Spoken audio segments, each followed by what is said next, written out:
এখানে ভগবান শিবের সঙ্গে এক মাকড়সাকেও পূজা করা হয়। এক জঙ্গলের মধ্যে খোলা আকাশের নিচে একটি শিবলিঙ্গ ছিল।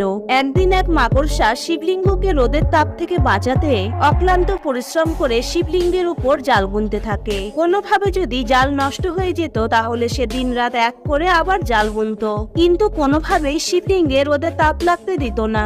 কৈলাস থেকে এই ক্ষুদ্র প্রাণীটির প্রচেষ্টা দেখে ভগবান শিব তার একটা পরীক্ষা নেওয়ার সিদ্ধান্ত নেন। ভগবান শিব মাকড়সাটির জালে আগুন লাগিয়ে দেন। মাকড়সাটি আগুন নেভানোর জন্য প্রাণপণ চেষ্টা করে, কিন্তু আগুনের তেজে সে মারা যায়। ভগবান শিবের কৃপায় মাকড়সার জীবন থেকে তার মোক্ষ লাভ ঘটে। কিন্তু যেহেতু আসন্ন মৃত্যু জেনেও মাকড়সাটি ভগবান শিবের সেবার কথা চিন্তা করে আত্মবলিদান দিয়েছে, তাই ভগবান শিব তাকে আজীবন সেই স্থানে তার সাথে পূজিত হওয়ার আশীর্বাদ করেন। তাই আজও অন্ধ্রপ্রদেশের শ্রীকালহস্তি মন্দিরে ভগবান শিবের সঙ্গে পরম শিবভক্ত মাকড়সাটিরও পুজো করা হয়।